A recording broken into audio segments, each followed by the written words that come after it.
Die Schwestern auf Kvitavellir. Auf dem Hof Kvitavellir in Borgarfjörð wird seit langem erfolgreich Landwirtschaft betrieben. Einmal lebte dort ein Ehepaar, das es sehr gut getroffen hatte. Der Bauer war ruhig und gewissenhaft und angesehen.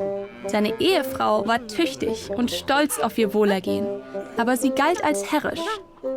Das Paar hatte 3 Töchter, Helga, Gudrun und Kristin, die im Abstand von einem Jahr zur Welt gekommen waren.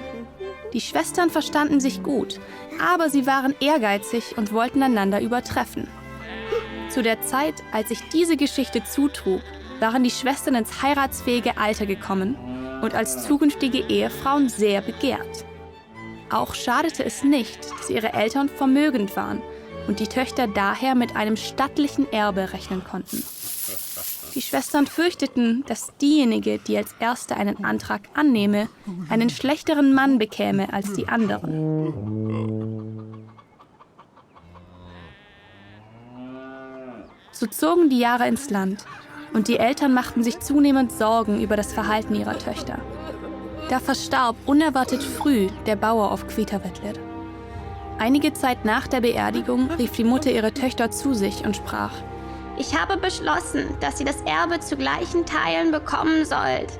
Allerdings nur unter der Bedingung, dass ihr euch einen Mann sucht und am Ostertag des nächsten Jahres in einer Schwesternhochzeit heiratet. Ich weiß wohl, dass ihr alle Kvitavellir haben wollt. Aber es wäre nicht gerecht, wenn diejenige, die den besten Mann erwischt, auch den besten Hof erhielte. Deshalb soll diejenige, die am Ende mit dem schlechtesten Mann dasteht, Kvitavellir erhalten. Die anderen bekommen Hegstaðir und Grímastaðir, welches auch gute Höfe sind und nahegelegen, sodass ihr es nicht zu weit zueinander habt. Ich werde darüber entscheiden, wie ihr bei der Wahl des Ehemannes abgeschnitten habt. Und dann bei derjenige von euch wohnen, die hier auf Kvitavellir bleibt. Die Mutter sah ihre Töchter an. Die Töchter sahen ziemlich verwirrt sich gegenseitig an. Die Mutter fügte hinzu: Ich will nicht, dass Uneinigkeit und Wetteiferei dazu führen, dass nach dem Ende meiner Tage 3 alte Jungfern hier auf Kvitavellir sitzen. Eine gute Ehe ist wichtiger als der Ort, an dem man wohnt. Die Töchter traten unschlüssig auf der Stelle. Doch die Mutter wiederholte: Seid ihr mir darin in der Meinung, dass ein guter Ehemann wichtiger ist als der Hof, auf dem man lebt? Sie blickten einander an und stimmten zu, wenn auch zögerlich. Schon bald begannen sich die 3 Schwestern nach einem zukünftigen umzusehen. Da im Westland bereits so viele vergeblich um ihre Hand angehalten hatten, kamen sie zu dem Schluss, dass Gudrun im Nordland, Helga im Ostland und Kristin im Südland suchen sollte. Alle gaben vor, einen braven und gescheiten Mann finden zu wollen. Aber sie hatten in Wirklichkeit anderes im Sinn. Ich werde Kvitavellir kriegen, dachte jede bei sich, auch wenn ich dafür einen dummen Mann in Kauf nehmen muss. Es ging nun auf Ostern zu und jede der Schwestern hatte inzwischen einen Mann für sich gefunden. Doch sie wollten weder der Mutter noch den anderen Schwestern ihren zukünftigen Gemahl zeigen. Sie kamen am Tag vor Ostern nach Kvitavellir und zogen in die Brautkammern, die für jede Schwester vorbereitet worden waren. Die älteste Schwester, Helga, hatte sich einen Mann auserkoren, der in seiner Gegend für seine große Sangeslust bekannt war. Der einzige Fehler daran war, dass er eine besonders hässliche Stimme hatte und außerdem völlig unmusikalisch war. Helga sagte zu ihrem Zukünftigen: Wenn wir in die Kirche einziehen, sollst du so laut singen, wie du kannst und nicht aufhören, bis ich es dir sage. Er war einverstanden.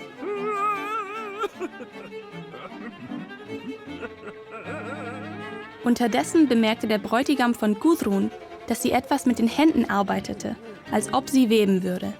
Er war neugierig und fragte: Was machst du da, meine Treue? Ich fertige ein Gewebe an, sagte sie, das du am Ostertag anziehen sollst. Es ist so fein und dünn, dass man es weder sehen noch spüren kann. Dies soll dich schmücken, wenn wir in der Kirche vor dem Traualtar treten. Der Mann begutachtete angestrengt den Stoff, den die Frau webte, aber er konnte nichts erkennen. Gudrun überzeugte ihn davon, dass er sich des schönsten und feinsten Anzugs aller Zeiten rühmen könne. Daraufhin freute er sich sehr über sein Hochzeitsgewand.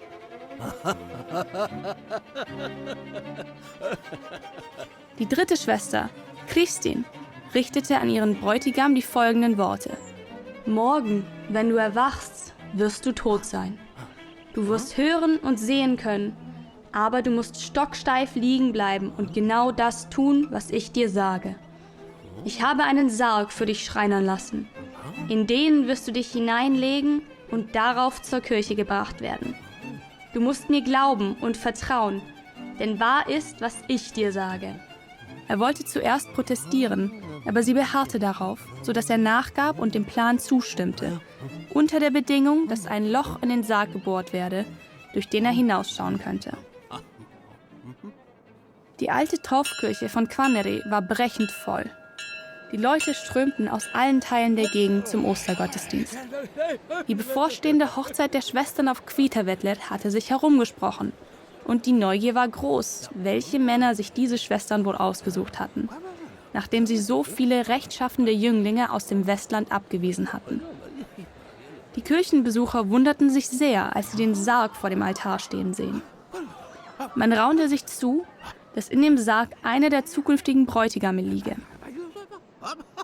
Sie überlegten noch, ob sie Glück wünschen oder Beileid aussprechen sollten, als ein weiterer Bräutigam in die Kirche gestürmt kam, singend und gröhlend, als hätte er den Verstand verloren. Die Verwunderung unter den Leuten stieg. Ihm hintendrein folgte der dritte, in besagtes Gewebe gekleidet und hochzufrieden mit seinem Hochzeitsgewand. Die Kirchenbesucher kamen aus dem Staunen nicht mehr heraus. Manche empörten sich, doch die meisten konnten sich nicht beherrschen und platzten angesichts dieser Narrereien lauthals heraus. Der Pfarrer schritt zum Altar und wollte die Gemeinde beruhigen. Da sah er, wie die Leiche im Sarg durch das Loch spähte und für alle in der Kirche gut hörbar sagte: Jetzt werde ich lachen, als wenn ich nicht tot wäre. Die Mutter war voller Vorfreude auf ihre künftigen Schwiegersöhne in die Kirche gekommen. Nun musste sie feststellen, dass die Sache aus dem Ruder gelaufen war und es keine gute Idee gewesen war, den besten Hof für den schlechtesten Mann zu versprechen. Betrübt schaute sie ihre Töchter an und sagte: Schlecht ist die Wahl eurer Ehemänner gelungen.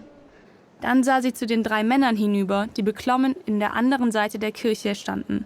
Dann wieder auf ihre Töchter und sagte: Blinder Eifer schadet nur. Es ist schwer zu sagen, wer von euch sich dümmer aufgeführt hat, ihr Schwestern oder diese Männer. Kaum hatte sie diese Worte ausgesprochen, stöhnte sie laut auf und griff nach der Kante einer Kirchenbank.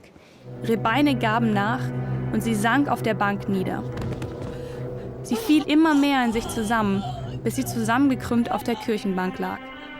Alle Augen ruhten auf ihr und betretenes Schweigen breitete sich in der Kirche aus.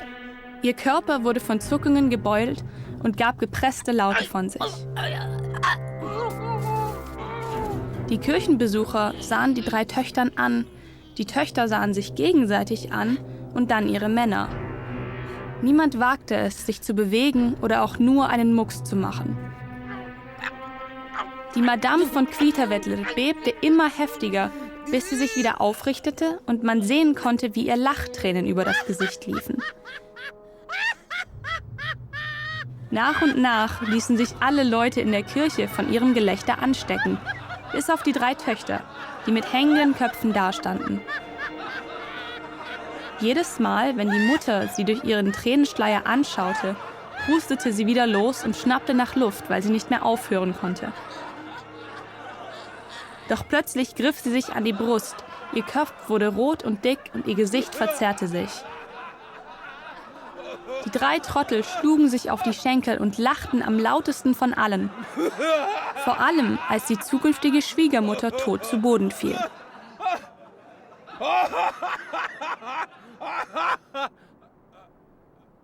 Leben und Tod trennt häufig nur ein Wimpernschlag.